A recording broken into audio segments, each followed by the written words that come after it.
Okay, all right. I'm after you. Good morning. Good. Well, we'll see. Hi, everyone.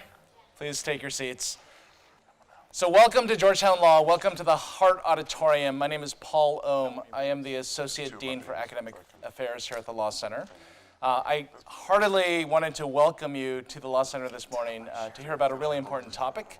I extend the regrets of Dean Bill Traynor, who is traveling right now and couldn't be here today. This is a presentation of Future Ed, which is situated in the McCourt School of Public Policy, and we welcome Tom Toch to the panel that will happen. But the star of the show in the main event is a new report from New Classrooms called the Iceberg Problem. I am an educator, I'm a professor, and I'm also in charge of the curriculum here at the law school, so it's with great interest that I began to look through some of the results and look forward to kind of a lively and vibrant conversation. I'm also the parent of 9th grade twins, and so in my opinion, there can be no higher calling and qualification for sainthood than to think about math at the middle school level, especially if it's being led by someone who used to teach math at the middle school level. And so to start the events, I'm happy to pass the microphone over to the CEO of New Classrooms, Joel Rose. Thank you.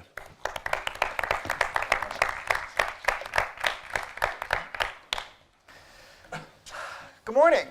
Good morning. Let's start the day off with a math problem, shall we? It's a two-step algebraic equation, the kind that just about every middle school math student in the US needs to tackle at some point. 3x plus 5 equals 26. Now maybe this is something that you learned back in the 6th grade or the 7th grade. It doesn't really matter. But can you imagine trying to learn this if you didn't quite know how to multiply or divide or basic algebraic thinking, like what's an x? I'm a former 5th grade math teacher. Like most teachers, I worked hard, I cared a lot. I tried to make my class as rigorous and engaging as I possibly could. But I had Robert, who came into my class on a 2nd grade level, and I had Ellen, who came into my class on an 8th grade level. And I had everything in between. And somehow, I had to reconcile the conflict between trying to meet each of their unique needs while also covering all of the 5th grade material that was going to appear on the end-of-year state test. It was a massive challenge for me trying to do it all.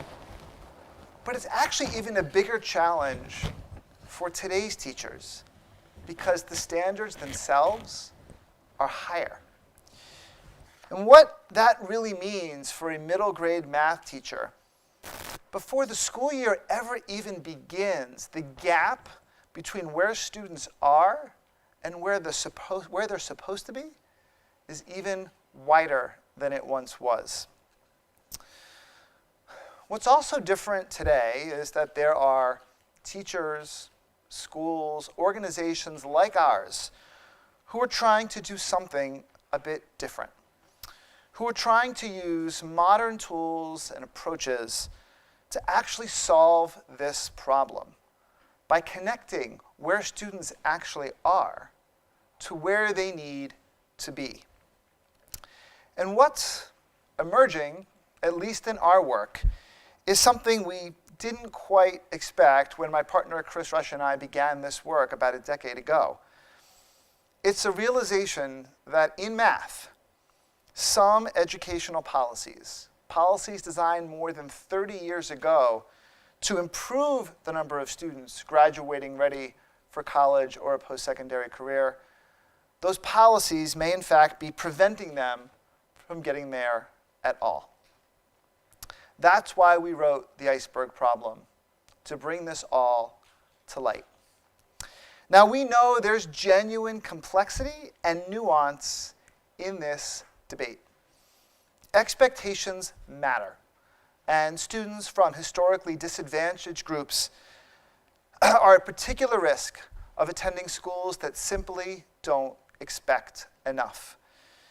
These policies were designed to provide real, comparable data into achievement gaps so that we can ultimately move to a more equitable society. Knowing where kids are relative to high standards, providing that information to parents, to educators, and to the public, and then holding educators accountable to outcomes. These are essential building blocks for moving to address our system's inherent inequities. We cannot let them go away. At the same time, we have come to understand in our work with hundreds of teachers and thousands of students all across the country that sometimes policies can have unintended consequences. And the iceberg problem is one of those. The iceberg problem is about 3 interrelated points. The first is that math is cumulative. A student's going to have a hard time learning how to calculate the area of a circle if they don't know much about exponents. They're going to struggle with percents if they don't quite get decimals. This is just the nature of math itself. Second, millions of students are coming into middle school with unfinished learning back from elementary school.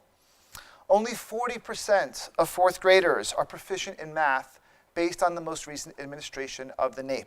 And because math is cumulative, that means many of them are going to have learning gaps that are going to keep them from succeeding with more advanced concepts in the 5th grade, 6th grade, 7th grade, and beyond. And the third is that federal and state policies signal to teachers that when choosing between meeting students' unique needs and covering grade level material, opt for the grade level material. Teachers and principals care about doing well on the end of year test. And that test is almost exclusively focused on grade level standards. So they're going to teach what will be tested. When you put all of this together, the nature of math being cumulative, students having unfinished learning back from elementary school, and policy signaling to teachers to teach grade level standards, students can fall further behind. Because here's what really happens. When a 6th grade student comes into the 6th grade with unfinished learning back from elementary school, they're likely to learn a set of skills. And some of them they're going to get, and some of them they're not going to get. The school will look at their 6th grade test scores, but chances are it won't keep the student from moving on to the 7th grade. Once they get to the 7th grade, the 7th grade teacher is now supposed to focus on the 7th grade standards. So many of those skills that the student didn't learn in 6th grade will stay unlearned. Unfortunately, once the school year ends, many of those 7th grade skills will also go unlearned. The principal, the district, the public, they'll all look at the 7th grade test scores while all of that unfinished learning continues to accumulate. And by the 8th grade, the problem grows even worse. We call this the iceberg problem.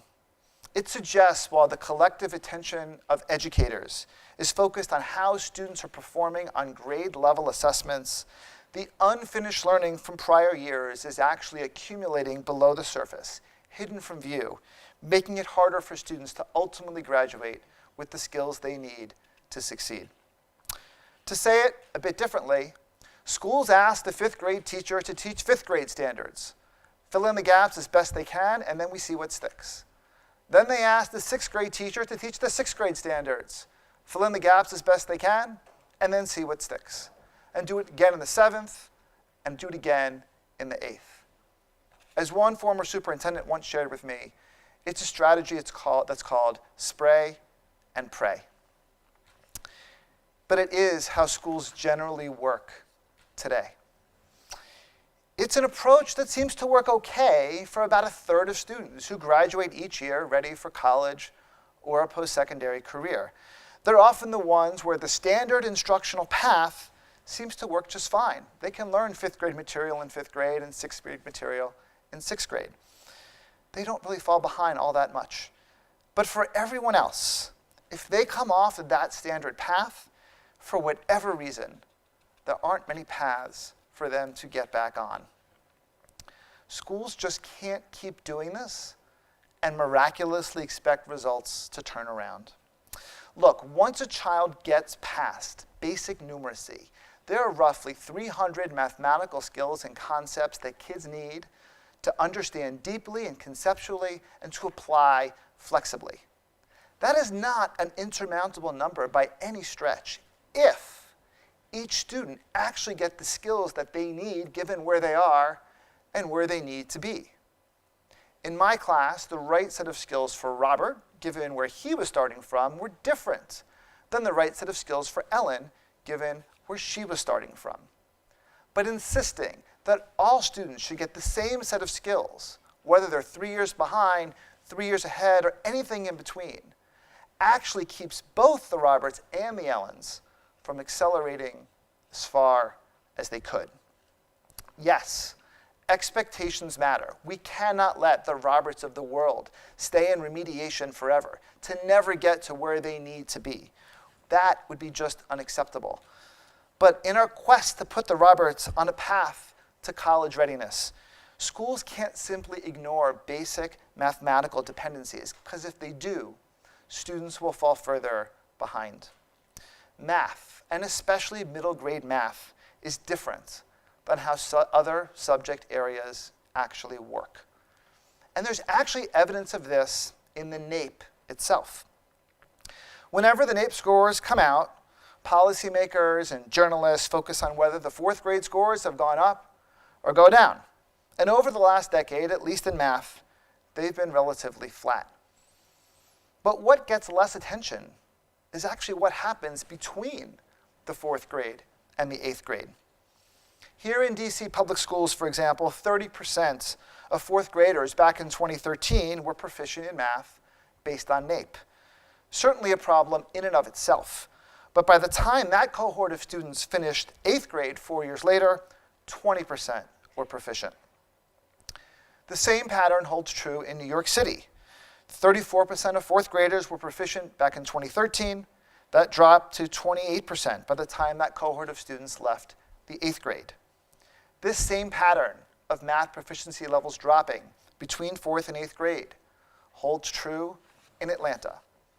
It holds true in Dallas. It holds true in Miami-Dade. In fact, of the 21 school districts that participated in TUDA, only one saw their eighth grade proficiency levels higher than their fourth grade proficiency levels.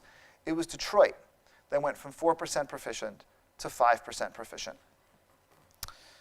So is this just a problem in the cities?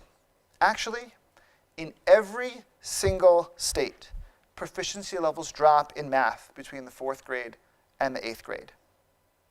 And this is not the case in reading. Between the fourth and eighth grades, reading proficiency levels actually go up or stay flat in almost 2/3 of all states. Nationally, fourth graders saw their proficiency rates in math drop 8 points, while reading actually went up. Math is different. In our own work, we also see evidence that the iceberg problem is making it harder for students to accelerate. Over the last several years, schools have asked that we configure Teach to One in different ways. Some have asked us to focus on student growth. There are ones in cities such as Chicago, which are less focused on changes on year-over-year state tests. Others ask that we configure the program in ways that provides more exposure to grade-level content. So which one works better? Well, we now have a better answer to that question.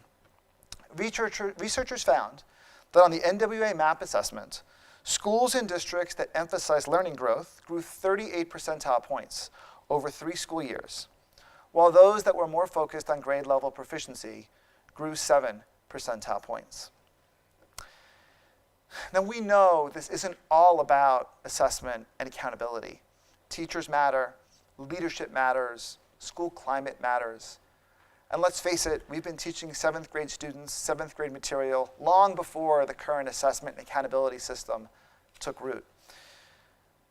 It's going to take a lot more than just shifts in these policies if we're ever going to have schools that are more attuned to each student's unique strengths and needs. But policies shouldn't be blocking this either. Teachers, schools, and organizations like ours will simply not be able to create innovative solutions unless policymakers create the space for those new approaches to emerge. The fact of the matter is that while schools and districts want to innovate, that comes second to showing gains on next year's state test. We've worked in too many communities where administrators and teachers will say, sometimes in tears, something like, I know what you all are trying to do is much better for our kids in the longer term, but if we don't show higher test scores next year, I could lose my job. So please just play the game that they want us to play. That game is the wrong game for kids. What matters is long-term mastery, ensuring all students are able to achieve the ultimate objective of college and career readiness, even though some may take different paths to get there, and will get there at different times. So what can be done? Well, we know there isn't much appetite today in Washington, D.C. to rethink the law itself. And that means that states and districts are going to have to be the ones to push the boundaries of the law as far as they can. And we've listed a number of recommendations in the report. First, measure true learning growth by using adaptive assessments in addition to state tests. If the goal is ultimately to move all students to college and career readiness, educators need to know where they're starting from. And adaptive tests just do this much better than grade level tests because they include skills from prior and subsequent years. Cities such as Chicago and Tulsa have actually created their own local accountability systems based on these tests as opposed to their state assessments. Second, modify state accountability systems so that schools can look at growth over multiple years or emphasize key grade levels. There just are many students who are beginning each school year multiple years behind. They need a different pathway, one that may take more than a single year to fully catch back up to proficiency. Schools need the space from policymakers to make that happen. Next, launch math innovation zones. This is an approach that the state of Texas has created. They picked a set of districts and schools that want to be innovative, helped them to identify a set of partners, and provided them with a different accountability system based on growth in service of longer-term mastery.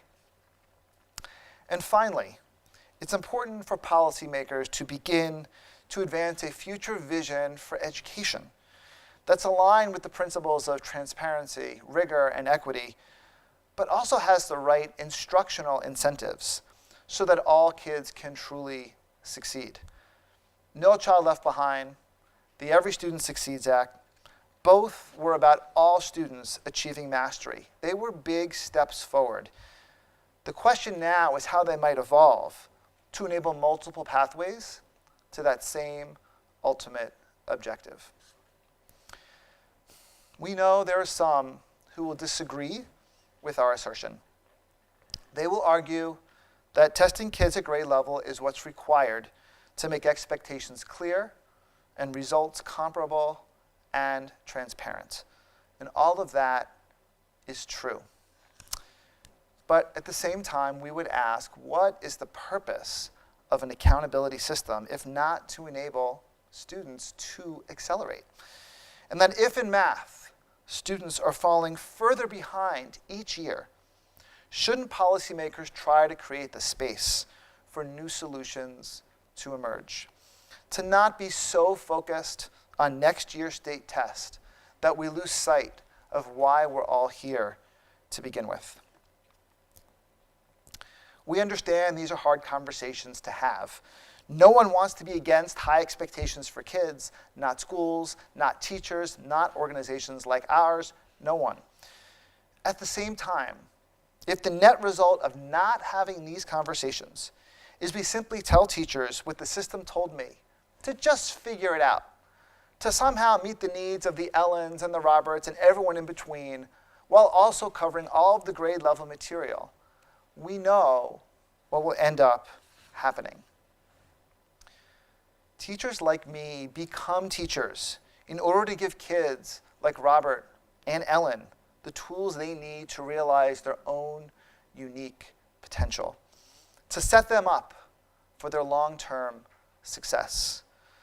Overall, that's not happening enough today, certainly not in math. Kids are coming in behind, and because math is cumulative, teaching only the grade level material may actually be causing them to fall behind even more. We hope the Iceberg Problem can help to spur a new kind of conversation, one that's focused on how we collectively build the systems and supports that are truly required to enable all students from wherever they may be starting from to access the kind of education they deserve. Thank you.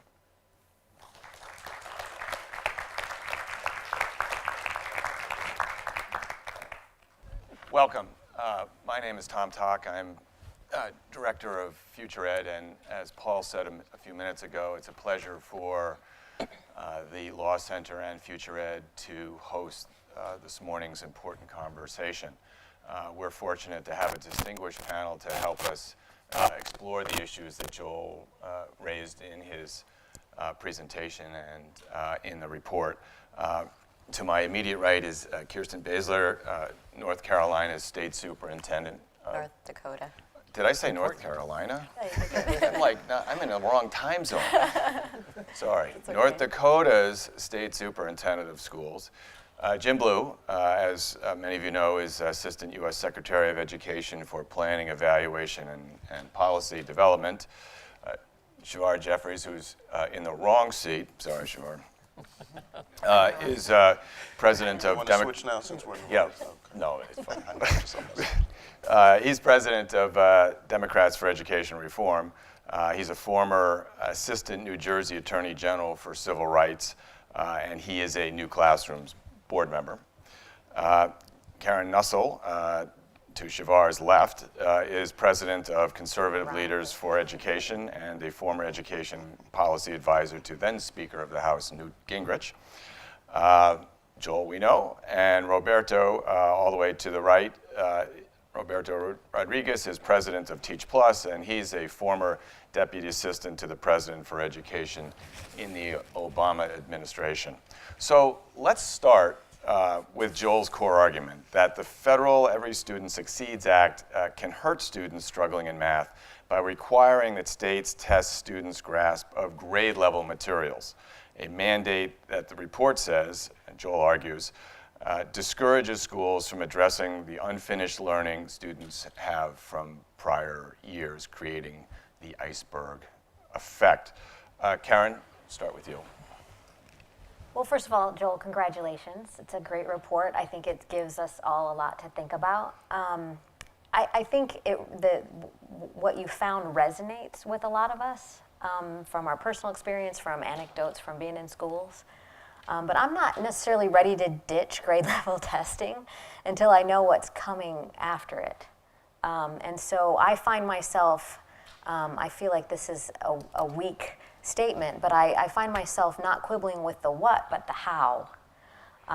Because we've just come through a really dramatic last 5 years in the testing environment. A lot of states have done a lot of work, and there's been a lot of bloodshed over the tests we currently have, which aren't perfect in most places. But we have to start somewhere, and trying to figure out if kids are proficient at grade level is where we've compromised, right? That's what all policy is eventually, is a compromise, and we've compromised to be at that point. So while I don't, and I mean, the results of the study are stunning, right? We're clearly failing these kids. So we really should be having this conversation about what to do different, but I'm struggling with how we get there. Thanks. Kirsten, what's your take, and what is the story in North Dakota, and how does it relate to Joel's argument? So I'm thrilled that we are having this conversation. This is my 29th year in education in some way, shape, or form, and we have needed to have this conversation for a long time. So I appreciate the momentum. I appreciate the paper that is elevating this conversation to a national level. I agree that I do not want to move away from grade level assessments, but I believe that we've placed far too much emphasis on it. It shouldn't be this or that. It needs to be an and. And so the reason that I'm so committed to this conversation is in North Dakota, you've read from my bio that I was a teacher's assistant, a classroom teacher, vice principal in a building, was the president of a school board of one of our larger school systems in the state of North Dakota for nearly a decade. And when I came into this role as the elected state superintendent, I'd had a lot of colleagues, and at every level we were talking about we need to do things differently, we need to do things differently. In North Dakota, there really isn't an opportunity for charter schools. We have 178 school districts, and some of them, I have a school district that has 8 students in them, and the nearest school is, 40 minutes away. So there isn't a lot of opportunity or desire for a charter to come in and to do things differently. So we need to adjust our public school system to allow them to have the same opportunity of innovation and really personalize their learning. In 2017, bipartisan effort where the state education agency, our greater North Dakota chamber, our teachers union traveled across the state to say we need to do things differently. We need to personalize our learning. We need to measure what we're doing with our students differently. And so we were able to pass a piece of legislation in our state that allowed me to provide waivers to any school district in the state from state laws, state requirements, as long as that district had a plan. 5 of our school districts are currently on a journey with KnowledgeWorks to personalize our learning, and they're doing as much as they can to be innovative, be personalized, but consistently over and over. This first year, we're launching year 2 of this tomorrow, back in North Dakota, they said, the accountability system that we are operating under at a federal level, it's about that state test. We can only go so far in doing what we need to do for our students with this in place. What can we do to get some reprieve from that while we are testing out what we're doing for students differently? On top of that, the second prong that is significantly important to me is the fact that 11% of my student population are Native American students. And that brings with it a whole complexity of different issues. But what we have been doing consistently under No Child Left Behind, grateful that it called out the fact that our Native American students were not performing at the level that they needed to perform at. Grateful for No Child Left Behind to do that. But 15 years of that, and now 3 years of ESSA, we are still identifying the same schools with the same needs, and we need to do things differently for them in the grade level. Not being able to celebrate their growth, that they're bringing these students from this grade level to that grade level, but they're still not at proficiency, is piling on the learned hopelessness that they already have in their communities. Thanks. Roberto, what's your take on Joel's argument? You were intimately involved in the development of the grade level expectations, both under NCLB and then ESSA. Sure, and congratulations, Joel, on the report. I think the Iceberg Problem is a really important contribution to the conversation that we need to have today in the national debate about how we evolve standards-based reform in our assessment and accountability policies moving forward. I think the great lesson of this report is that the progress and the growth of individual students matters, right? And so that's, if we move from that premise and we look at and unpack some of the report's findings, the one that stands out for me that I think is a real call for us to think about how we support states and teachers in moving forward is this finding that the current assessment regime in too many states doesn't allow teachers to differentiate their instruction, to move above grade level and below grade level to be able to respond to the individual needs of our students. So regardless of whether that was the intention or not of No Child Left Behind, of ESSA, of standards-based reform, if that is dynamic, that is real in classrooms and in schools, we need to take some action to respond to that and figure out how we meet that charge. When we framed No Child Left Behind in 2001, this work around focusing on grade level assessments and grade level standards was critically important. We had throughout the 90s, states leading the charge around standards-based reform, doing more to focus on the importance of high standards for all kids. We had only 15 states that were actually annually measuring the progress of students, disaggregated by race, by income, by English learner proficiency, by disability, when President Bush called for annual assessments, grades 3 through 8. It galvanized bipartisan support. We had a very active debate in the Senate and in the House around that, but ultimately people came together around that vision because it was about accountability for kids. That imperative, I think, still stands. It's why it was reflected in ESSA. And the work to get all kids to grade level proficiency and college and career readiness by the end of their time in high school is still the civil rights work of our time. We can't afford to abandon that work. At the same time, over 17 years, the state of assessment has evolved, right? We have adaptive abilities to measure the skills and progress of our kids the way we didn't used to have. And if we can bring some of those tools into the toolbox alongside a focus on success for every child and college and career readiness for every child, I think that's a formula that will help move us forward. So I'm excited about the contribution that the report makes to the debate. I think we need to be focused with our state policymakers and with our teachers and our principals and our superintendents to figure out how do we make sense of that and move our accountability system forward. Thanks. Sure. Grade level testing requirements are designed to ensure, as Roberto has just argued, to ensure that schools have the same expectations for every student. It's designed to protect traditionally underserved student populations, right? You're a very strong supporter of these sorts of civil rights protections, right?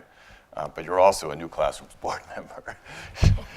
So do you support the organization's recommendation to abandon grade level testing? How do you thread that needle? I'm reminded of something the great philosopher Jay-Z said. He said, I'm Che Guevara with bling on, I'm complex.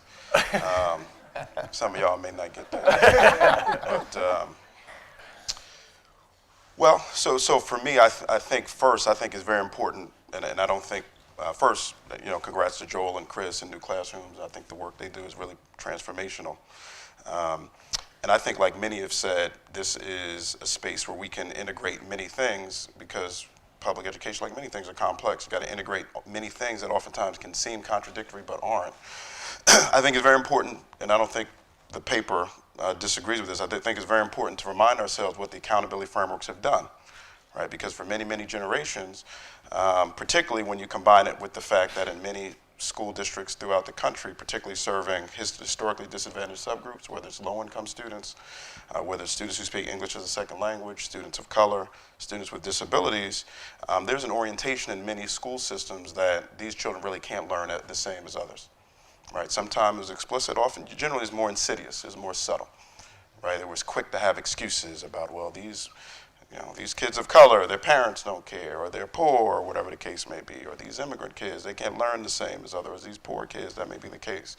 And frankly, we needed the accountability framework to say that's not acceptable, that we expect all schools to serve all children at a high level, and we're going to hold you accountable for that, and we're going to connect that to dollars, because oftentimes that's the only language that certain people understand. And we have seen significant gains. I mean, we're here to talk about some of the challenges, and I'm going to do that in a second, but I think it's important to situate and say that we've seen graduation rates go up, for example, for kids of color. I would argue in part because of some of the accountability regime that we've seen. And so as a civil rights attorney who's fought for low-income families for 20 years now, for kids of color for 20 years. I was a school board president in Newark. I founded Public Charter School Network in the city of Newark. To me, that's non-negotiable. And I would never support anything that would roll back a framework that at its foundational level is essential to making sure that these schools actually do what it is that they're supposed to do for young people. So I start with that. So that said, I think at the same time, and also want to make the point too, that we obviously got to make sure our accountability framework it operates in such a way that our kids are actually on grade level for 5th grade math, right? Because obviously the premise here is what do you do when by 5th grade in math the kids haven't learned the precedent skills so that they can learn what they need to learn in middle school math. And, and obviously we need to have some different remedies there. But obviously we got to figure out a way, how do we organize our schools in a way where babies are on grade level at the end of 4th grade, right? I'm a parent of 2 kids. I'm not going to accept the premise that, well, we're going to assume your kids aren't going to be great at 5th grade, then now what do we do? The reality is, though, we know many kids are in that space. And we also know, and I think the Iceberg Problem piece really speaks to this powerfully, we also know that the general accountability framework doesn't really align with what needs to happen with that subgroup of young people. And so there, I think it makes perfect sense to have alternative approaches in that context. And I think it's very important for it to be targeted so that rather than kind of blanket waivers of accountability, we have pilot programs, targeted programs that are focused on those schools where there's a disproportionate challenge in this space in terms of the extent to which kids are behind in middle school math. I think it's very important that we have evidence-based programs. I think New Classrooms is one. So it's not we're just going to wave and do whatever, but that there's to be some evidence, there's to be a predicate that what you're going to do, actually that there's evidence that shows that'll get the children to grade level proficiency at an appropriate time. And that leads me to the third piece, which is grade level proficiency has to be the ultimate goal.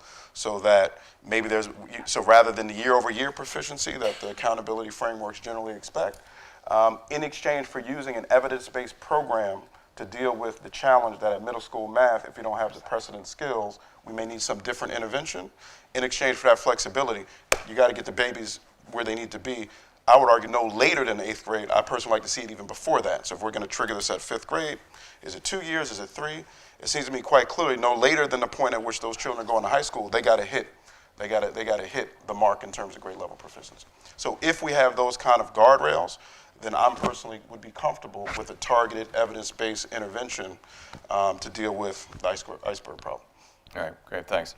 Jim, what does the federal law and regulation sort of require regarding grade level assessments, and what's the department's thinking on this issue?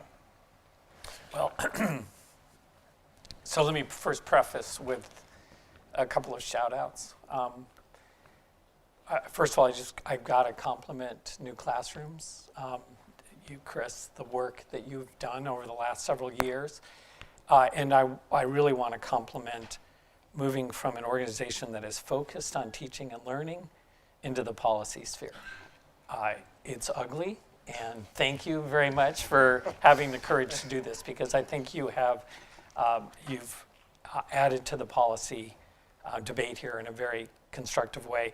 In fact, the last time I can think of an organization that was focused on teaching and learning jumping into the policy arena was when TNTP issued the widget effect report, where suddenly people who actually knew what was going on in terms of teaching and learning said, wait a second, there's something just wrong here. And that resonated with the whole ed reform movement. I think you're seeing that today.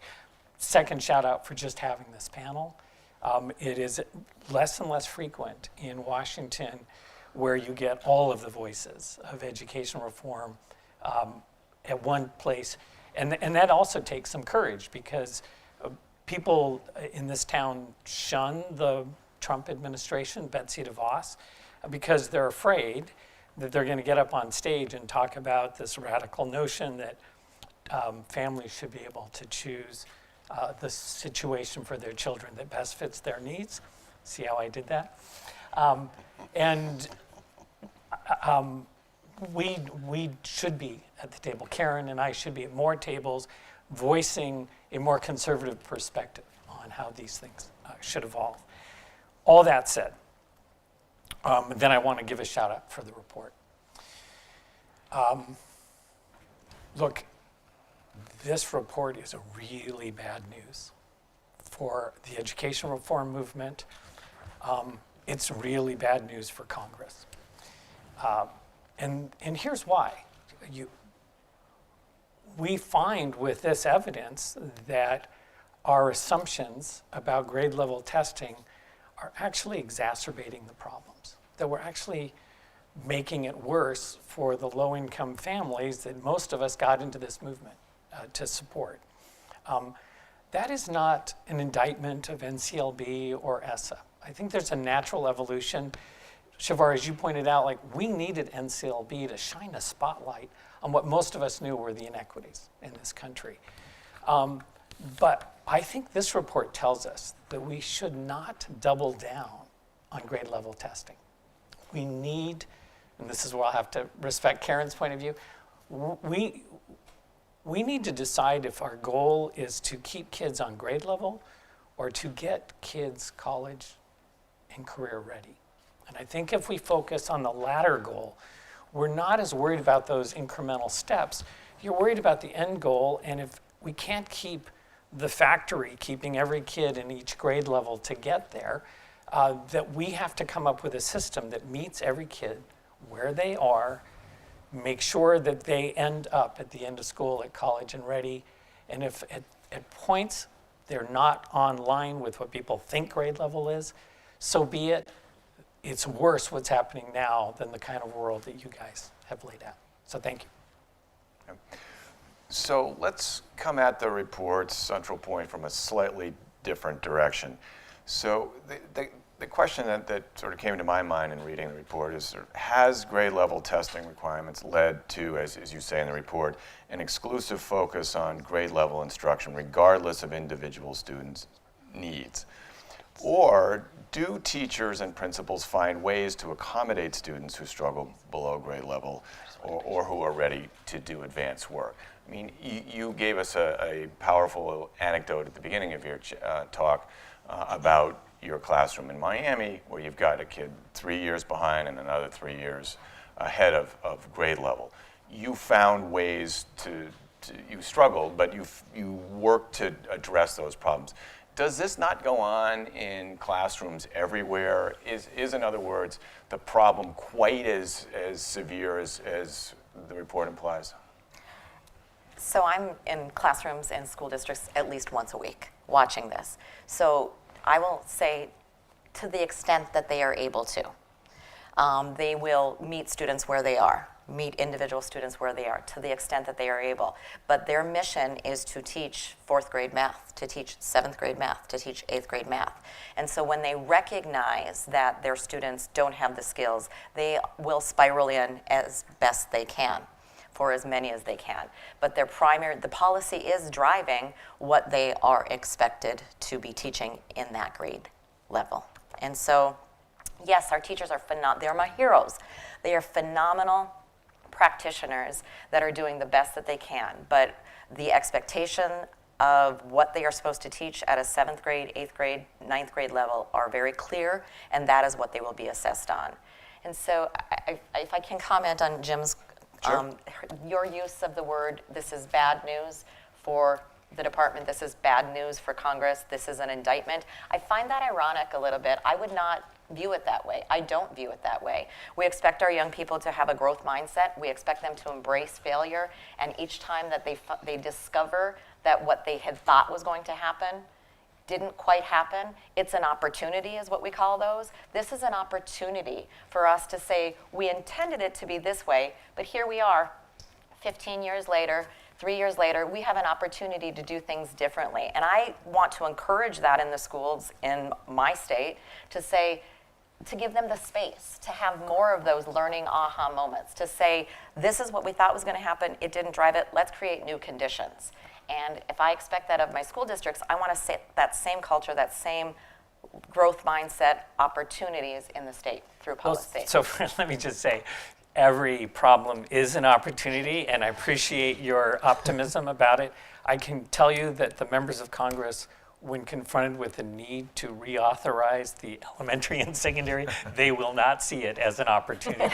So that's what I meant. It's bad news. It's bad news that we as policy people, based on this evidence, have some serious work to do. And things will be better when we're done. I'm also optimistic about that, but I don't think our complacency that we've got the right system, we got the right law in place, should be tolerated. I think the evidence here is that we need to rethink how we are approaching assessment. Why wouldn't we I would personally be more comfortable rather than going to Congress and thinking about reimagining the statutory accountability framework, but think about waivers and think about administrative remedies. Because at least from my vantage point, the fundamental idea that year over year we expect kids to know certain things, we're going to hold the system accountable for them to learn it, which I think is fundamentally a great idea and is a critical idea. This issue to me is, what do you then do when some group of kids don't, particularly in a subject where it's cumulative, like math?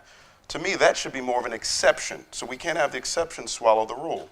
And to me, I mean, some would argue there's some flexibility for some states to do some of this now, and if not, maybe there's ways to adjust things around the edges. But to me, that's more of a waiver sort of approach, not let's reimagine the whole foundation of the statutory framework, which to me would be too dangerous, right? Because the history of this country is we don't expect much of certain types of kids. So I personally wouldn't want to mess with that. I'd rather say this is a unique and specific problem that we need to address precisely. And there's ways I think that can be done through waivers and through state ed commissioners and state leads using some of the discretion they already have to create room for these sort of targeted remedies for a certain period of time, ending maybe by 8th grade to get kids up to grade level. I would personally prefer that because you go back to Congress, it's not going to be pretty. So It's not gonna I end think well for we low agree income. on that, and if you don't mind me making sort of a wonky joke, if Congress is listening, I did not advocate for waivers just now. We've had some history with that in the past. Look, what you're alluding to, though, is something that, so if you don't mind me, Tom, taking this conversation Absolutely, go to ahead. a sort of a more fundamental potential disagreement. The idea of waivers is basically give states the flexibility to do the right thing. And when confronted with this kind of evidence, we as reformers really can have one of two reactions. One is, well, let's change the mandate so it's not so focused on grade level assessment, because we can see that that's exacerbating the problems. Or we can trust states to figure this out and not issue any mandates. And so what I might encourage is for an across-the-board waiver from Congress to let states figure out assessment in a way that actually focuses on the teaching and learning of students rather than our reform thesis that this is going to be necessary and helpful in the long term. So, Go ahead, Roberto. Feeling, if I could just jump in on the conversation. I mean, I'm feeling a little, I don't feel like we need to have an all or nothing proposition here with respect to the lessons that the report brings, right? I think there's a few things. You know, ESEA is a law enshrined in 1965 that is about ensuring that all students have access to an equitable education, right? So it is appropriately revised by Congress. Sometimes that takes a while, right? But in 1994, in 2001, again in 2015, I think the lessons that and the evolution of our accountability system, our assessment systems, those are important to bring forward so that Congress can have the deliberate debate around how to shape policies moving forward with respect to ESSA and ESEA. And that conversation in Congress is going to happen. It's going to start to happen soon, because even though for many policymakers it feels like ESSA just passed, Congress is already looking at how we might further revise and reform the law. I also feel like the dichotomy of, well, we're either going to be stuck in the existing requirement as it's crafted with grade level standard, or we're going to provide everyone a waiver and trust that every state is going to act accordingly in terms of the best interests of kids. I'm uncomfortable with that dichotomy. I just feel like we need to be thinking about how do we construct a system that respects the integrity of college and career readiness for all students, and also provides some room for the types of interventions that need to take place and the types of data points, right? And opportunities for teachers and schools to mount instructional improvement that span beyond grade level standards as well as under grade level standards, right? So the question of how do we question of how do we respond to schools and how do schools take this up in terms of the grade level standard question is a really important discussion, the question that you set us off on, Tom. Because I think that schools have room if we, and we can further illuminate that with a better policy for schools to give them room to stay focused on college and career readiness for all kids while providing them the space they need to move up and down and to respond to the individual needs of kids. I don't feel like either of those are mutually exclusive of one another. Sounds like you're supporting Shavar's notion of targeted waivers. Yeah, I mean, I personally would love evolution of the policy the large-scale policy at large to focus on, to continue to keep a focus on grade level readiness, but to also embed growth and progress under and over that grade level in an accountability system. I think that would be a policy that all 50 states could embrace and make their own in a way that maintains the integrity of the law's accountability for all kids. Kirsten? So I think that's where I lie as well, that we should have some opportunity for states to do that. There are within ESSA and the guidelines from the department some opportunities for the innovative assessment. 7 states. Fundamentally, North Dakota has, honestly taken a look at that. Public education is this huge dynamic ecosystem involving families and publicly elected school boards. And the challenge within the innovation waiver is it's 3 years. You have to provide evidence within 3 years. That's a huge ask of states in order to make sure that you provide that evidence, get all of your teams of teachers, those locally elected board members on board, moving in that direction, and show results in 3 years. The challenge then also is you have 7 of them, and it's going to be another 15 years. So you have 7 things going on instead of some micro laboratories out there that could be existing. The other challenges I think we could have some room is within the accountability formula. The fact that North Dakota, one of their portions of their accountability formula is growth, but it's growth within that one grade span.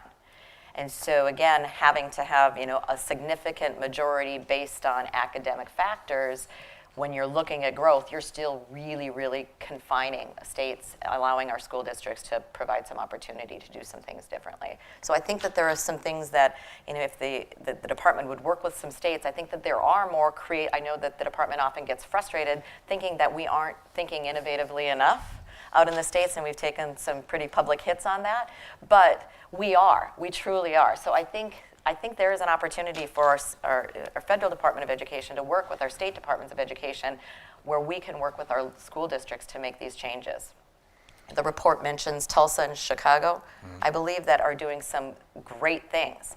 But how sad is that as a state education agency that we can't allow that we're going to put yet another accountability system on a public local school district? They're going to have to operate under their local school district accountability, their states, and their federal government. That's a lot of onus. I'd rather be a partner with those school districts and have my state accountability provide those opportunities for those school districts. Right, those would effectively be parallel accountability systems, which is, as you say, onerous. Jim, just describe for us a little bit your broader notion, or your notion of a broader waiver model. How does that sort of compare to some of the thoughts or ideas we've been hearing on the panel? So because of this report, I went back to look at the law and whether states could do some of the stuff that we've been talking about here today. And so, let's underscore, the innovative assessment systems, they're really cumbersome. They're not so innovative. It's really tough to get that done, right? And so when I saw what our law is sort of trapping people in right now, it's like, well, can't they do it under the law? And the honest answer is, I'm not a lawyer, but I can tell you the lawyers in our department would tell you, if you try and do that, you're out of compliance with the law. And again, since Congress is listening, we always comply with the law, right? So to me, that's where I really think that we need a statutory change to let states do the right thing, to do the kinds of things that Kirsten would do and others across the country without creating a supplemental, additional accountability system, because there is testing fatigue in this country. And I don't know how Chicago does it, where they have their system and then they also have the state system, but I can imagine in lots of parts of this country, people would rebel against that. So that's helpful, thanks. So just for framing purposes, we're talking about math. The iceberg problem is largely a math problem, or is this a broader issue in our accountability systems that needs to be addressed across subjects? I would say we are focused on math. So it may be, it may not be.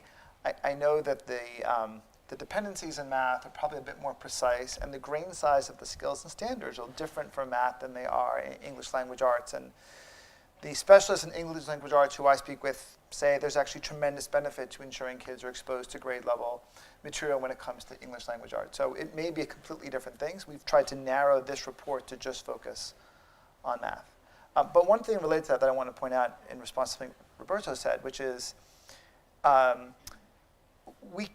innovative assessment pilot waivers that are embedded in ESSA did, in theory, give room for this flexibility. And the law does allow states to test students on pre- and post-grade skills in addition to grade level, which is sort of what I think Roberto was getting at. Growth. The challenge is actually, from a very practical perspective, let's say there's roughly 50 fifth grade skills, and the kid's going to take a test. Maybe there's going to be 30 or 40 items on the test. If it has to measure proficiency on grade level, there's not a lot of room to do any testing on pre- and post-grade skills. That may be less of an issue in English language arts, but sometimes the idea of doing both sort of meets with the practical reality of whether in a world where you're going to take a single test that's truly feasible. Well, that's a fair point, right? I mean, we're talking about growth, and we run the risk of getting in the weeds here, but there are basically two models for establishing performance on the student and school level. One is towards proficiency, are what you look at the percentage of students who are meeting a standard for that grade level. Growth can be sort of measured in a couple of different ways, but essentially you're looking at how much the student learns over the course of a year, excuse me. And regardless of where that student starts. But as we've heard, the challenge with the regulations and the law as currently written is you're only allowed to measure growth across a grade level's worth of skills. So the argument, which seems compelling, is that we should be able, in our calculation of growth, to include more than a year's worth of skills. Roberto, what's your reaction to that? So, I mean, I think that it's reasonable to be looking beyond grade level content and standard in an accountability system to an extent. That's just my perspective. I believe that access to grade level content in some form or fashion is an imperative of accountability for all kids. And I'm weary of returning to a time when the subjective determination of a child's ability based on who they are, their family, the color of their skin, predetermines their access to college and career ready content and the ability to prepare for success. That said, I also feel like we have to reckon with what this report points out, which is that if we're solely focused on grade level content as the end all be all of accountability in our system, teachers are responding to that by limiting the instructional and pedagogical tools they use in classrooms and limiting the data they collect about where their kids are and how they need to improve. So for me, that argues that has to be part of the equation here somewhere. But it's in how you do it and in making sure that we maintain some integrity to making sure that students are on track to college and career readiness at some point. It's just the individual trajectory and progress of those children we know is going to be different from child to child to some degree, and we need an accountability system that I think provides some deeper picture at growth. Tom, I want to go back to Joel's very honest answer about math. I'm like, he's right. He doesn't have any evidence.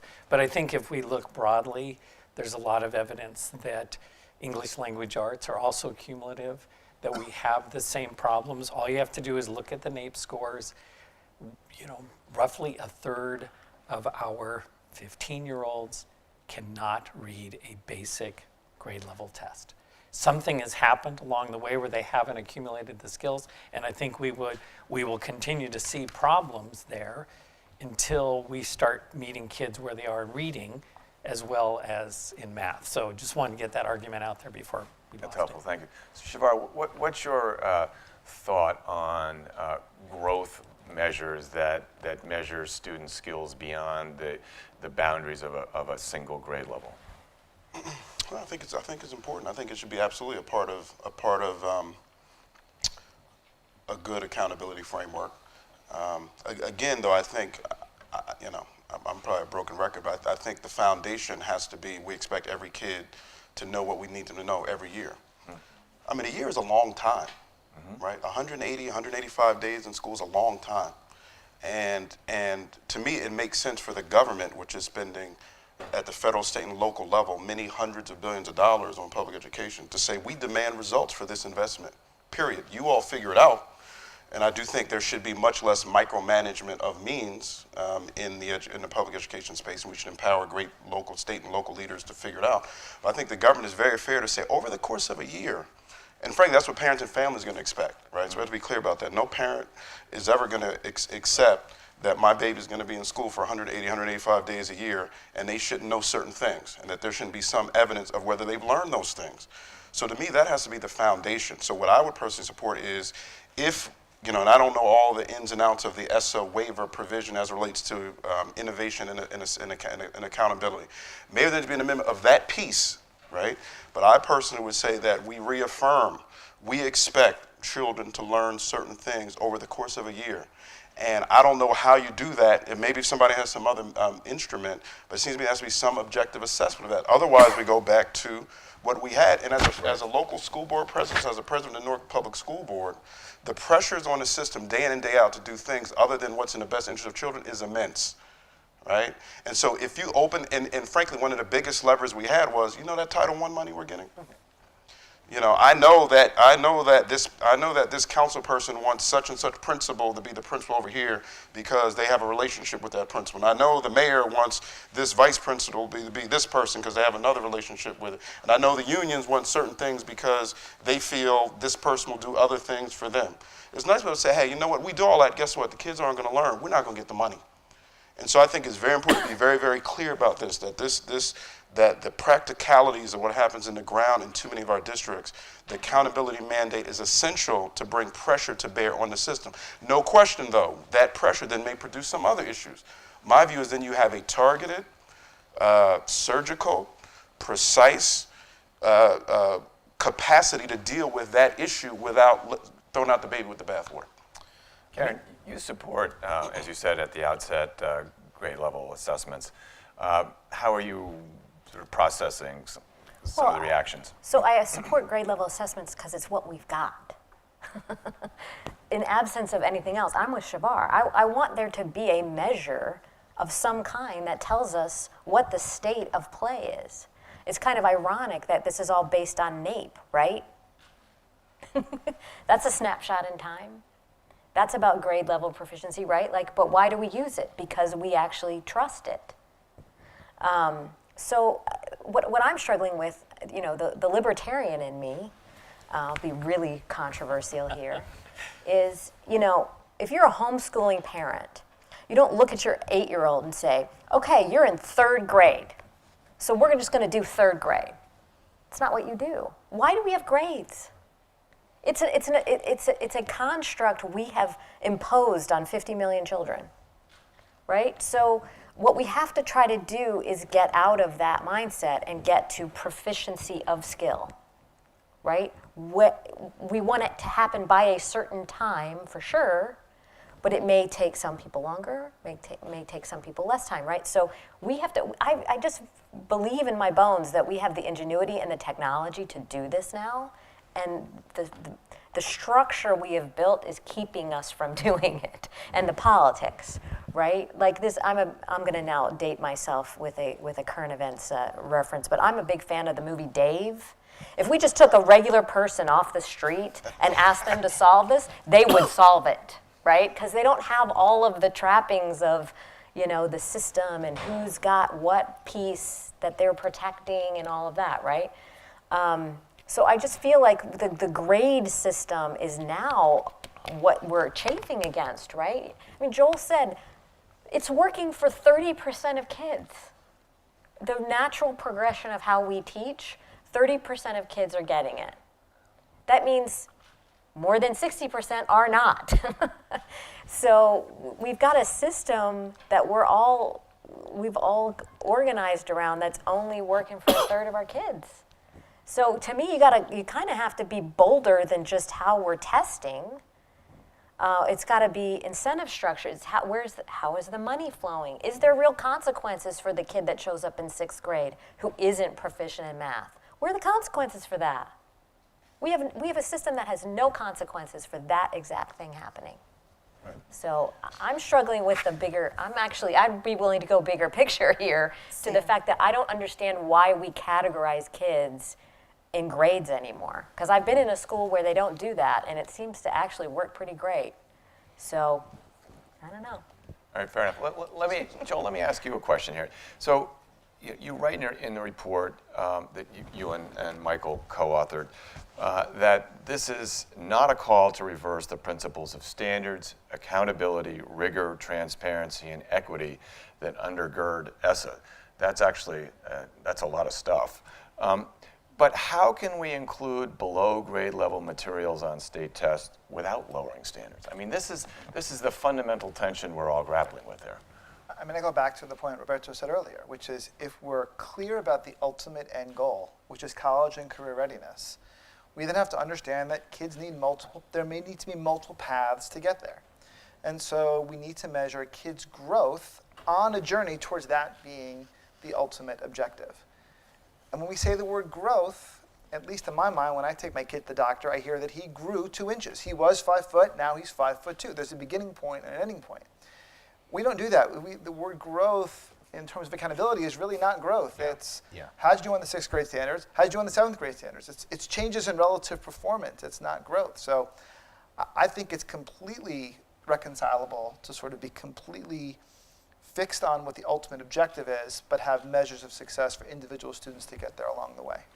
So how do we sort of make clear each student's path towards proficiency or career and college readiness, if that's a final definition of proficiency, in a way that the many audiences, the many constituents for this information can feel comfortable?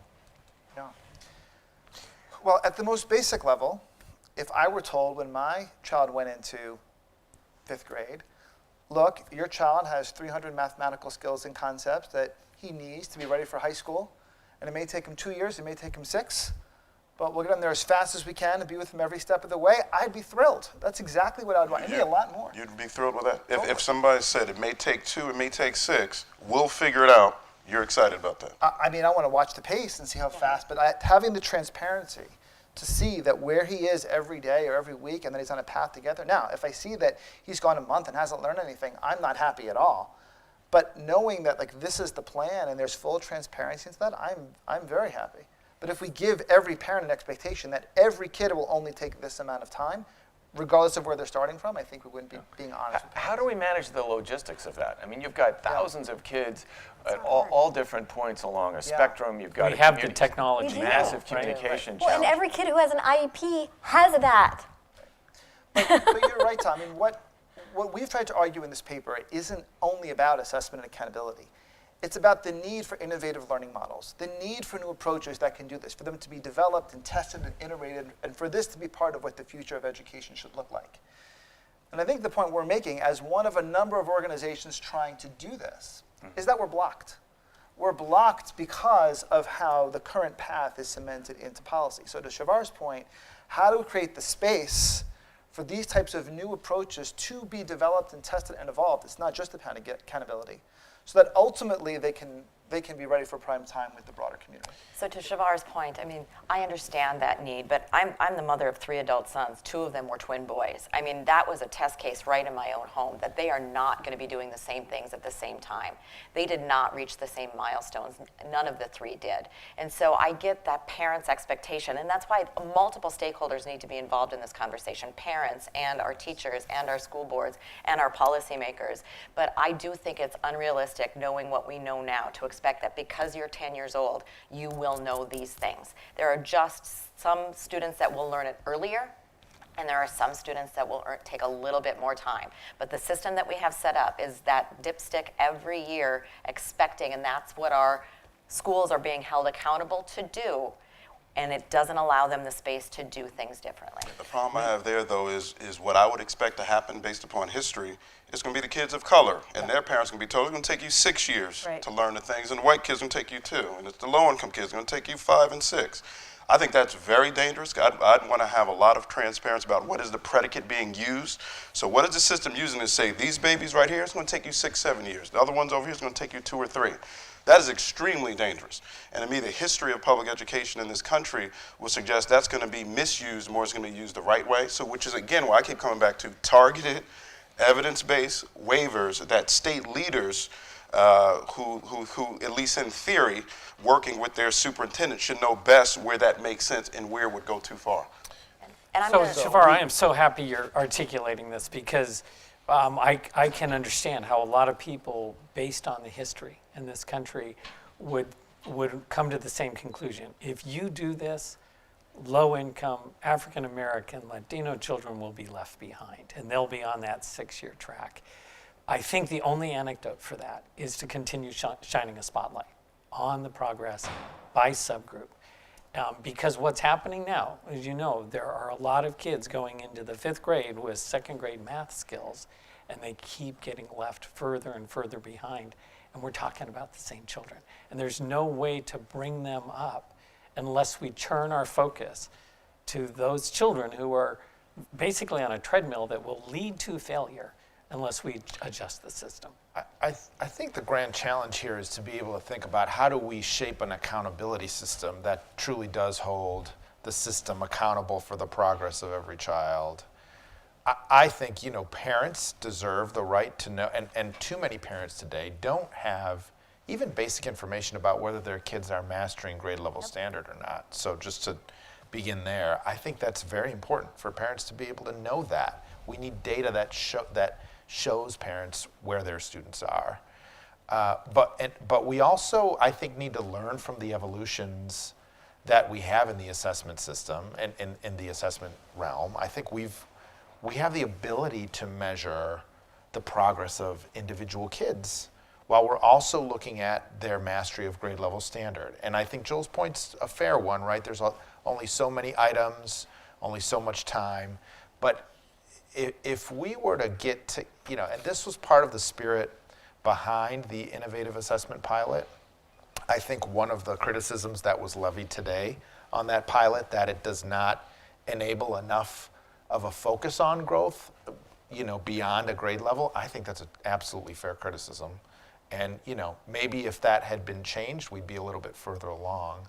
But I'm optimistic that if we were to give state leaders and parents and superintendents and teachers a voice in terms of how to shape an assessment and accountability system that actually is more holistic and inclusive of individual progress and provides that parent clear information about, does my child in 4th grade know 4th grade material or not, because parents deserve to know that. I think we could move ahead on this. I mean, I think but it does require us to push the boundaries of what this debate has been for, at least for the past, 17 years. Joel, are you proposing that policymakers do away with annual testing? No. Because if we do that, then you can't gauge growth. No. Right. I think annual testing is critically important. I think we're proposing, if there's annual testing and those tests are only grade level items, then that provides instructional incentives to teach kids grade level items. And for some kids, that might be the perfect thing, but for many, that's actually not the right thing that they should learn.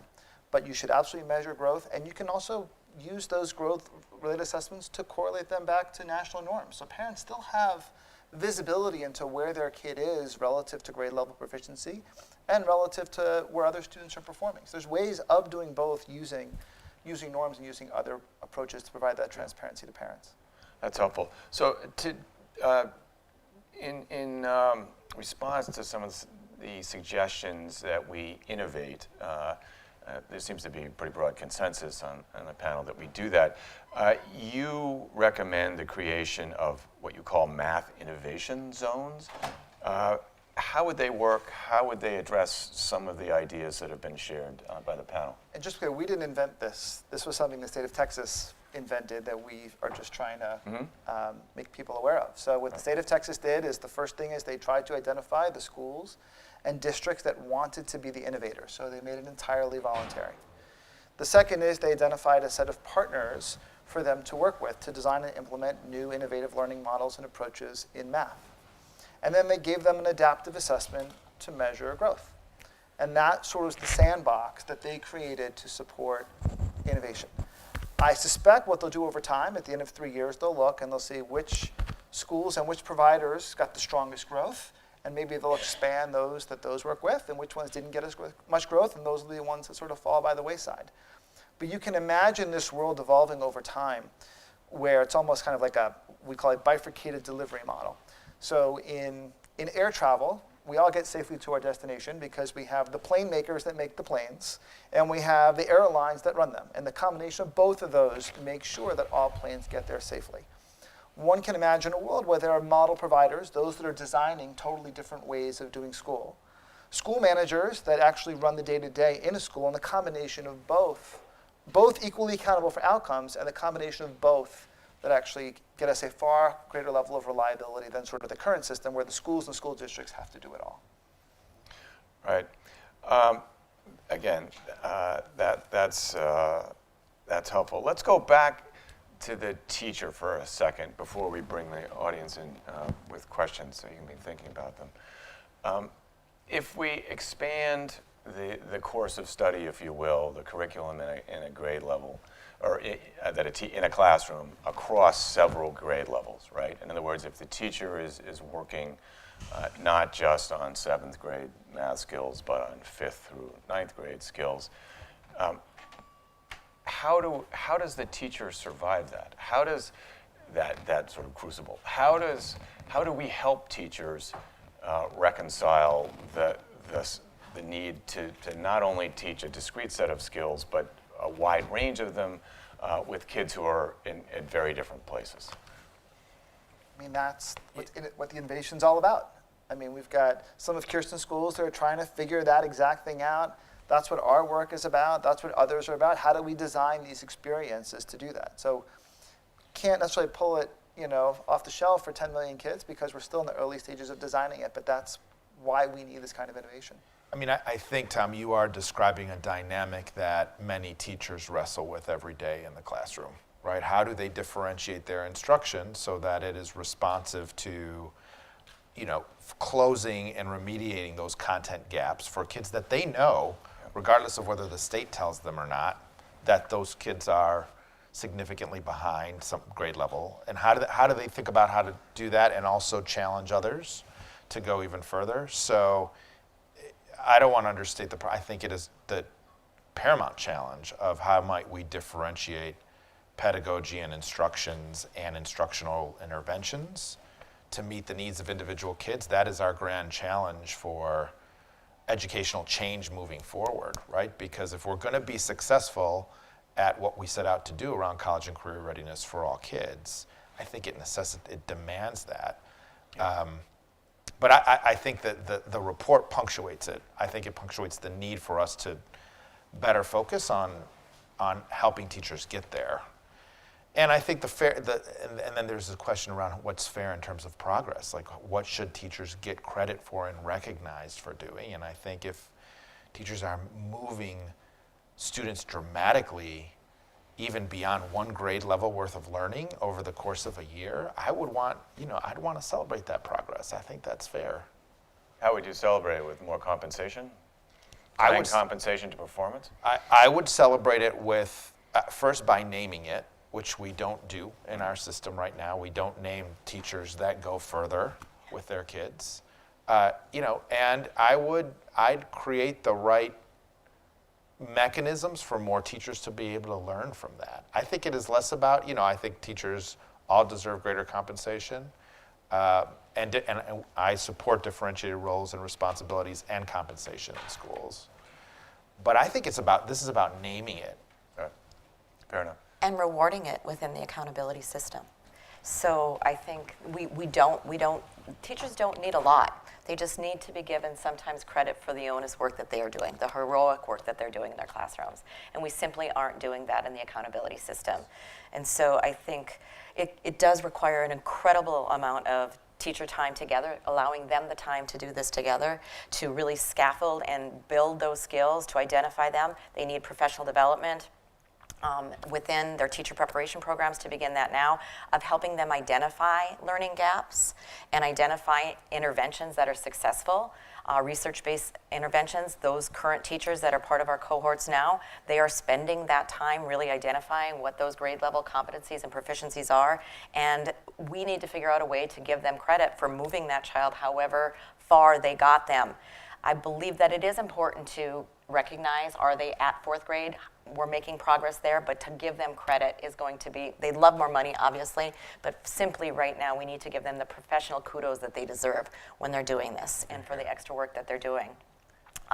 As we talk about moving into this different mindset, it is critically important. One of the things that our accountability system now is really restrictive on as well is we're talking about those students that they're moving that need remediation, but we have yet to talk about those students that are trapped in 4th grade and could be at 6th grade, at 7th grade. Our accountability system does not recognize the heroic work that our teachers are doing with differentiation to move them as well. So much of the work that needs to be recognized is failing to be recognized in the accountability system that we And have. it does, your remarks do suggest that this is a school level problem, at least, and less of an individual classroom level, right?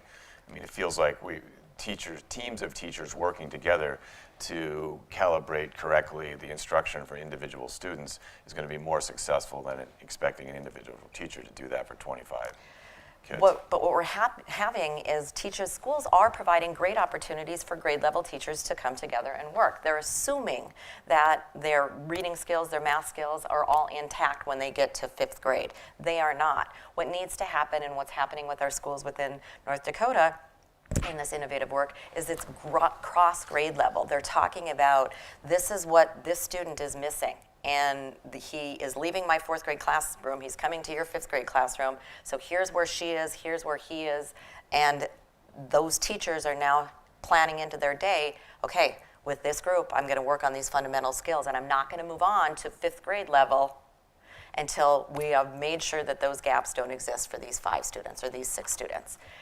But our accountability system is still saying, okay, you have 25 in your classroom, all 25 have to be at this 5th grade, regardless if they didn't even get to start teaching 5th grade skills until November or December with those 5. So. Thank you. Questions? Yes, right in the middle.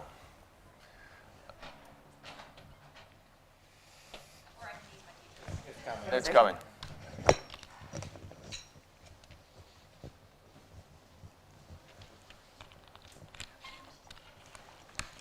Tell us who you're with. Hi, Laura Jimenez, and I'm with the Center for American Progress, also formerly on the waiver team, so I know a little bit about the law. And I would actually say that a lot of this discussion is predicated on the presumption that ESSA doesn't already allow for measuring growth beyond grade level, and that's in fact not true. If you actually read the indicators for public schools that are elementary or middle schools, the growth measure does not have to be based on the statewide assessments. So the law already allows what you all are talking about. 2, one thing I'd really be interested in seeing is in an ESSA reauth, getting an accountability pilot, right? Because I think states don't have the political cover or the policy to be able to really innovate in accountability. So allowing for that authority would, I think, give the states the room that they need.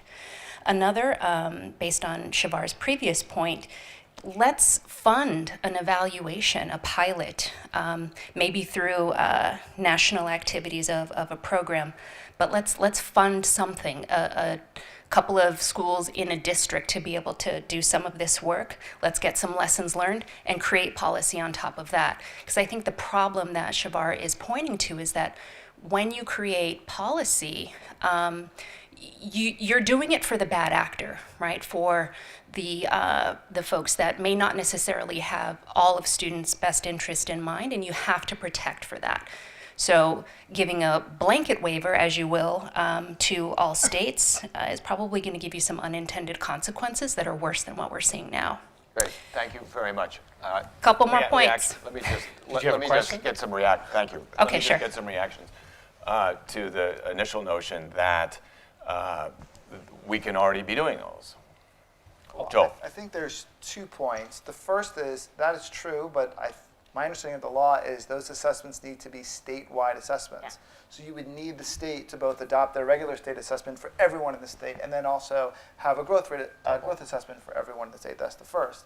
The second is some of the adaptive assessments that are used to measure growth also under federal law have to get past what's called peer review. This gets really wonky.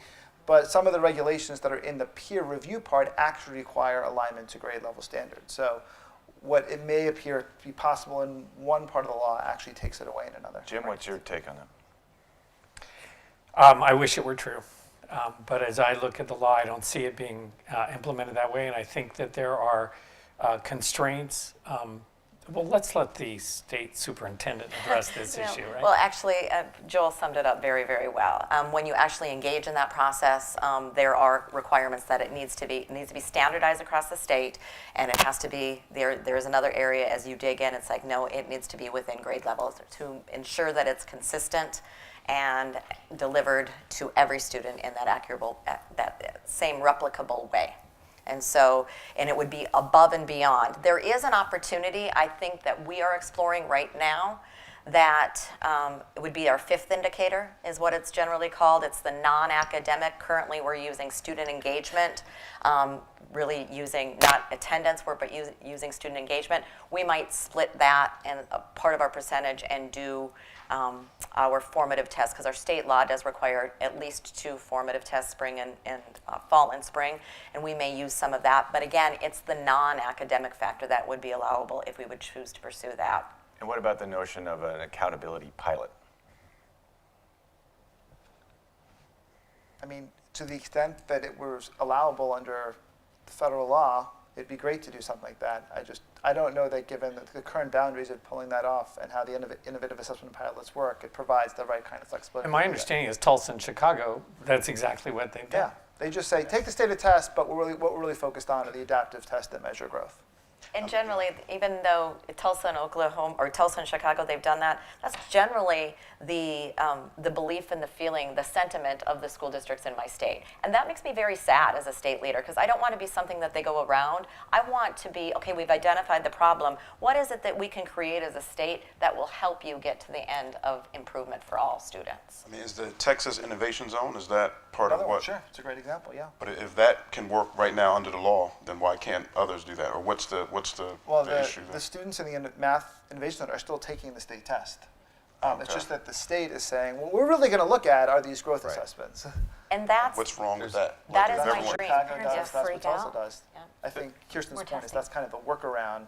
Okay. But is it good enough, to wonder if Shavar's I point, push is that that back to a that, it's reasonable good workaround? I mean, without having to take I regulatory mean, if it's good enough, or why legislative can't action everybody on do it? that? Well, this is why it's the first recommendation in our paper. The law doesn't allow that. The law doesn't allow that right now. Well, the law allows local accountability systems. Yes, So but there's a single statewide assessment system, and then there is the innovation pilot, and even the innovation pilot, I think, as you pointed out, Joel, you have to be within the statewide system while you're also developing this pilot. So I think there does need to be some. I think it's a combination of will and leadership at the federal level and at the state level, and potentially some modifications to, as we look forward to the reauthorization about what might need to change to encourage more innovation in accountability and in assessment at large. And that's where we're at with pilots. I think pilots is a great idea, and I think that's where we need to go. So to Karen's earlier point about, and to Shavar's expectation of return on investment for billions of dollars, I get that every time I stand in front of the podium of my appropriations committee in my state. We have been conditioned as a nation for generations to look at NAEP scores, ACT, SAT, and our state assessment scores. I get that I'm going to need to keep showing my legislators that evidence, but while I'm doing that, I want to get to a new point of saying, while you're looking at this, could you also look at this? And eventually recondition and reframe the conversation. And that's why it's going to take assessment developers, it's going to take stakeholders of families and educators and policymakers to come together to develop the answers to this. And the providers are an essential part of this, of helping us incubate these ideas. So in the interim, Texas has two systems. Is that what you're suggesting? It's the grade level based assessment system, and then it's innovation work that sits next to it. I would say Texas has one system for all schools. Then they have this math innovation zone for a very small number of districts and schools that want to do something in addition to that. And the way they measure success of that program are in the growth-related assessments. Okay. And essentially, if I'm reading that correctly, they're getting some reprieve from their state education agency, from their legislative body, that's saying, we're not going to yank and spank you or rank and spank you while you're doing this time. Trying to be innovative, we're going to look at this. And so that's truly the route forward. Yes, in the back. You. Yep. Hi, I'm Medora Jones with the Learning Policy Institute. And schools with a significant number of students performing below grade level are likely to be underfunded or have teachers who are more inexperienced and lack teacher preparation. So I was wondering how the Iceberg Problem relates to resource equity issues. Good question. I mean, this paper is trying to create the conditions for all kids to succeed. We tried to make clear that it's not just all about assessment and accountability. We talked about leadership, climate, teachers. Funding matters a lot too. So while we didn't touch on it on this particular paper, I couldn't agree more with the premise that just shifting the policies and accountability landscape cannot, in and of itself, address some of the issues that you bring up. Okay. Others? So my name's Jasmine. I'm from the American Federation of Teachers, and I really liked the way that the panel ended the conversation around educators being a part and a voice in this solution. I definitely agree with that, and I thought that the paper and the recommendations kind of still kept educators at arm's length. Yes, there needs to be time for collaboration, but I really think that with this type of policy issue, that having the voice of educators at the table, speaking with policymakers, making sense of the data and how those policies get implemented in the classroom, and the structural changes that impact them in the classroom, really is beneficial at that voice. And I wanted to just put a pin in that because I heard it slowly bubbling up throughout this panel, which was very great. But the educator voice in this and them realize, like, they do this day in and day out. When it comes to understanding students' progress towards grade level standards, they know that. It's just not in the accountability system in a certain way that, everyone is, happy-go-lucky about. However, they are the ones doing the work at that classroom level, and they can help those conversations bubble up. And I plug to Teach Plus, but I thought that would have come up a little bit more with the work that you guys do with your ambassadors and fellows. So just wanted to put a pin in that.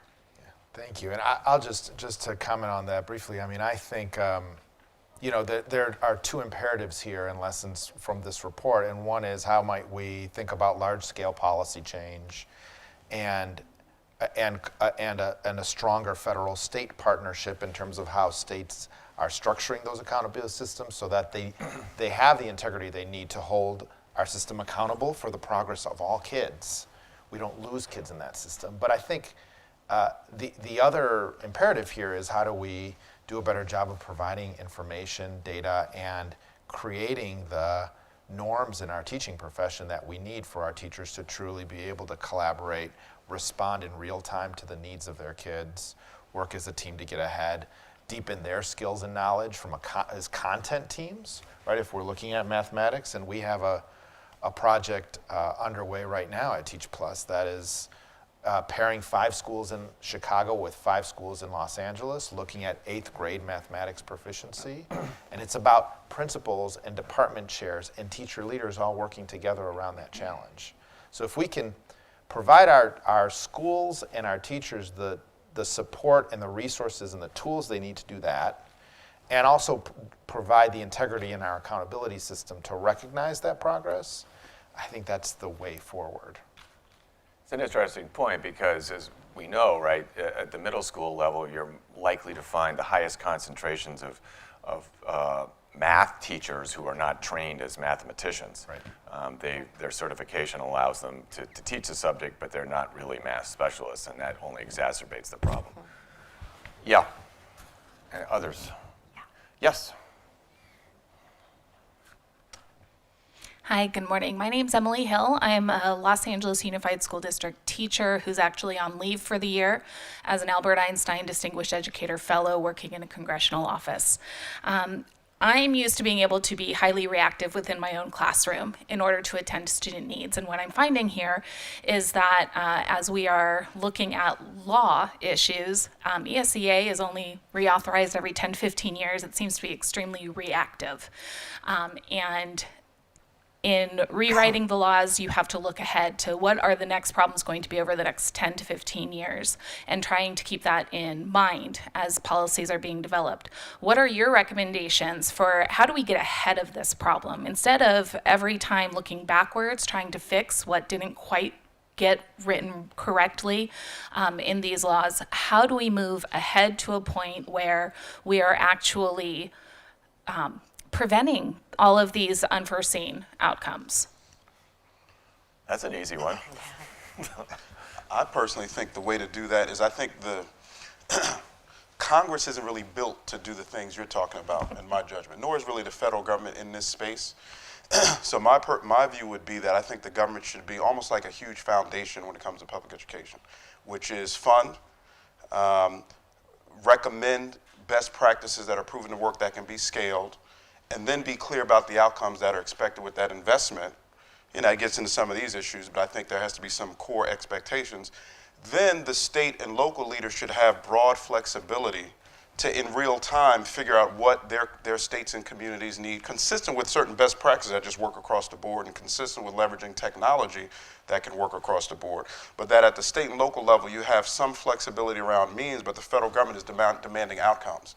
Because a 10, 15-year, first of all, anything, frankly, at the federal legislative level is just not built to deal with the sort of dynamism you're talking about, let alone ESSA, given the time frame, which tends to be around a decade. That has to happen more at the state and local level, and it's hard enough even to do there, because one thing we haven't talked much about is the churn of politics in our public school system, right? So I mean, you know, very few principals, particularly in our urban and even in, you know, I can't speak as much for the rural districts, but many of the urban districts, they don't last more than 2 and 2.5 years. Superintendents don't last more than 3 years. In many of these communities, you have a new mayor coming in every, you know, handful of years. Then you may have a new governor who has a different vision. This happens all the time. And so there needs to be a whole different vision about how do we reorganize all of that to deal with the dynamism you're talking about. But to me, the best way is for the government to pay, demand performance, have certain, you know, equity guarantees, you know, all kids have to be served a certain type of way, but then give flexibility and means to local school systems. Jim, do you agree? Yeah, so I'm going to have to weigh in here, aren't I? So to my fellow Angelino, thank you very much. And your being here as a fellow indicates you're one of the top STEM teachers in the country. Appreciate your views here. You're asking a really fundamentally good question about the role of the federal government. The way you could tell the history of the federal government role is that it responded to egregious failures at the local and state level. It's why one of their key purposes is to enforce the civil rights laws in this country. It's why ESSA comes alongside states to help them educate disadvantaged children, because states and local districts were doing a horrible job at it, right? And same with students with disabilities. That act was passed in '74 because as you looked around the country, it was close to criminal what was happening with students with disabilities. So that's why the federal government got involved. What I think this report and other evidence suggests is that it may be time to take a step back and see if the role of the federal government is still productive.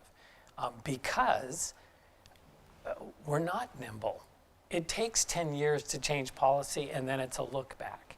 And I just think we could have a much more responsive education system if we continue to push power away from the federal government down to states and local governments. Probably more than you wanted to hear, but you're asking the larger question. And I think fundamentally, we all have to think about whether there's still an appropriate role for the federal government and what it should look like. Any reaction to that? Well, I think with boundaries, I think is the key, right? So I mean, I think that, because I don't want anybody to be confused, but I think, I think the means absolutely should be state and local, but with boundaries. And absolutely the civil rights guarantees are critical, right? And that's where I started, right? Title I came in the aftermath of the civil rights movement because states and locals, frankly, were intentionally not educating students of color, students with disabilities, even to some degree, but lesser so poor white students and students who speak English as a second language. It wasn't even a pretext, right? So we have to be very clear about that. So we can't. So to me, the firm federal mandate is to say that we expect all kids to be at a certain level, and we won't, and we will take the money away from you if you don't. And these states need that money. I think has to be non-negotiable from where I stand. However, how do you teach fifth grade math, and how do you deal with first, we want everybody to be on grade level at fifth grade math, but if you're not, how do you do that? And what curriculum do you use? I think a lot of that flexibility should be at the state and local level. But equity and accountability around results, I think the feds and state government should demand that. You must, I mean, I yeah, have give to Karen a chance get here. Karen in this. We'll have time for like 2 more questions, so we'll be thinking of them, and then Chris is going to wrap up, but go ahead. So two points. First of all, someone has to fund risk. Yes. We don't fund risk in this system. The government can't fund risk Why not?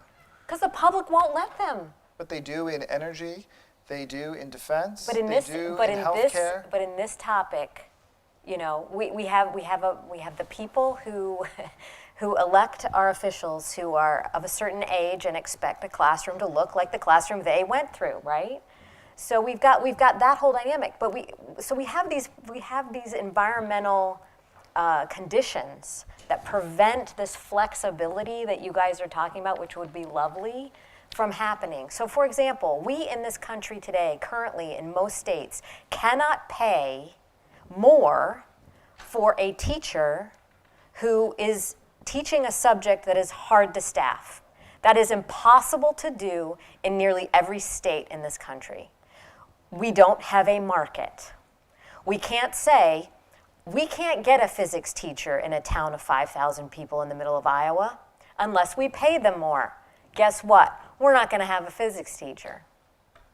So there's the risk issue of how do you innovate, protecting all of the things that need to be protected, especially with a public dollar.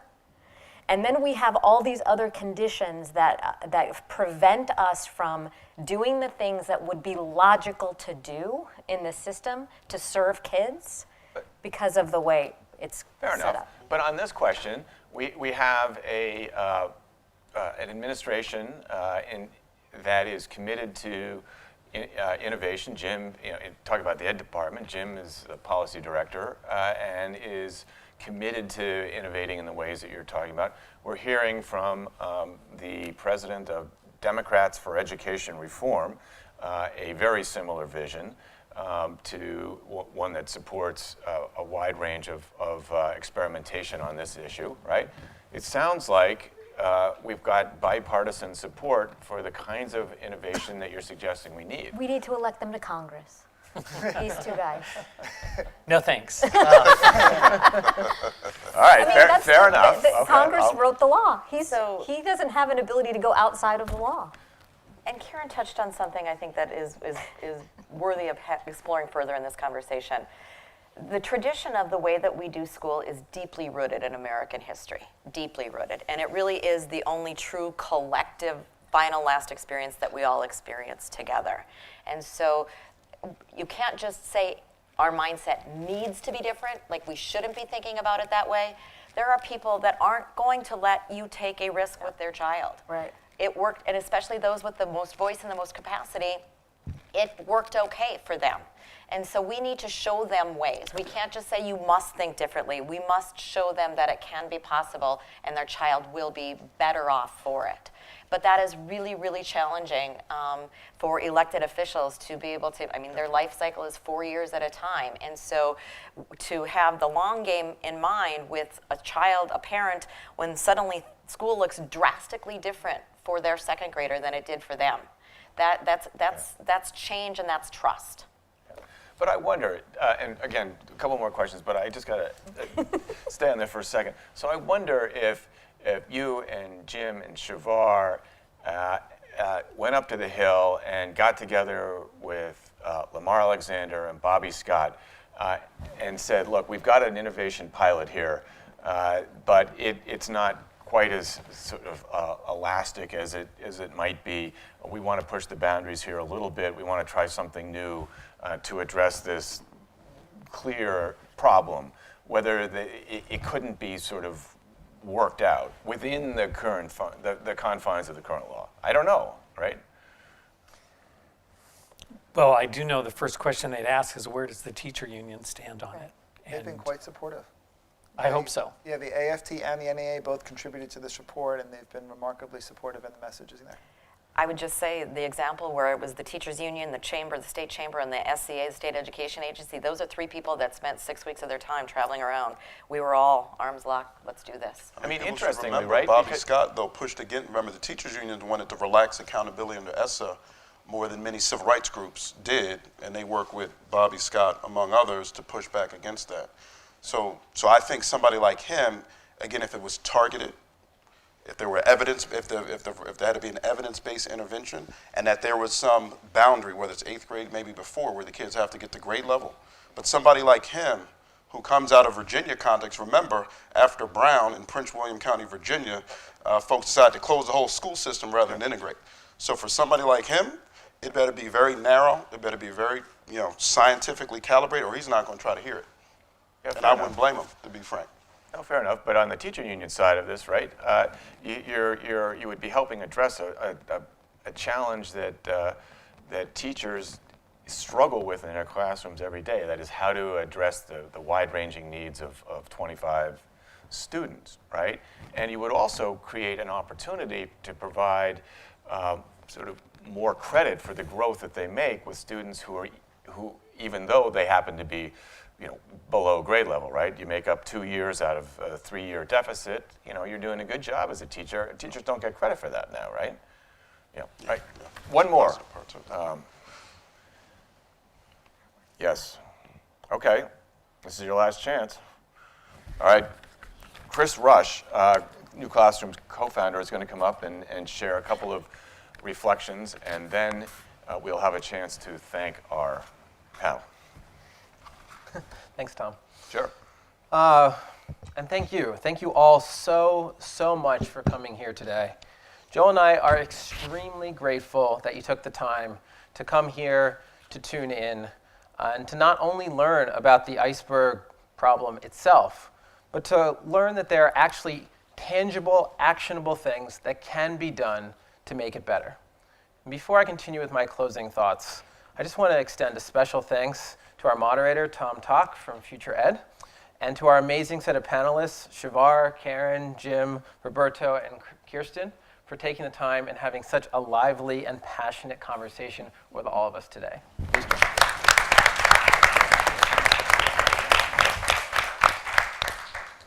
Today, I think we heard a lot about why this issue is not only so critically important, but also why it's a bit tricky. I mean, take a look at some of the things that we were discussing today. There's a debate about whether or not there's even room to be able to do this innovation at all. Some say yes, some say no. Some say let's make exceptions. Some say we need to do pilots. Others say that only 11% of my students are proficient. We need to do something now. It is tricky to figure out what ends up happening. There's other parts of the conversation where we're a little more hesitant about whether or not we should take action because there's a concern about whether or not we should roll things back and the dangers, especially in the terms of the social justice and the issues of civil rights that come from some of the existing accountability practices that are, in fact, in place. And then there's a whole other debate that was happening up here that was about whether or not this problem, is really bad news for Congress and education reformers, or whether or not it's great news because it's an opportunity to do something differently. In reality, intelligent people can disagree. But I think you would all agree with me that this is an important set of conversations for us to be having. And if there is something that we all agree on, if there's at least one thing that we come to consensus on, it's that right now, today, school isn't working for far too many kids. And we absolutely need to find a better way to do it, period. But for now, we hope that you leave here today not only with an understanding of the iceberg problem itself and some of the things that can be done about it, but also with a glimpse of the great potential of what school could be if we all collectively take a look with a fresh set of eyes and unhinge ourselves from the assumptions about how school worked when we were in school and how school has to work today.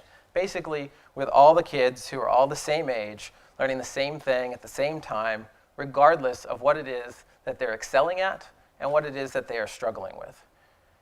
When we do that, we start to see that there must be better ways to do this. And the good news is, with those fresh eyes, we are beginning to see the creation of new learning models, not that abandon accountability, but that extend the potential and the power of it. Ones that enable a far more tailored approach to providing instructional activities in order to better serve the unique strengths and needs of each and every student. We hope you can join us in seeing this future, one that delivers far stronger outcomes for far greater numbers of students. Not just those students who are falling behind and need to catch up in order to get a passing grade, but each and every student who has a wealth of untapped potential and could achieve so much more. That's the future we see, that's the future we believe in, and that's the future we're fighting for. If you'd like to learn more, and we sincerely hope that you do, we encourage you to go to icebergproblem.org, where you can download the full report, an executive summary, and even a nice, colorful, one-page visual description of the problem itself. Thank you all so much for coming here today. Joel, myself, the panelists will be sticking around if you want to continue the conversation. Thanks again so much. Have a great afternoon.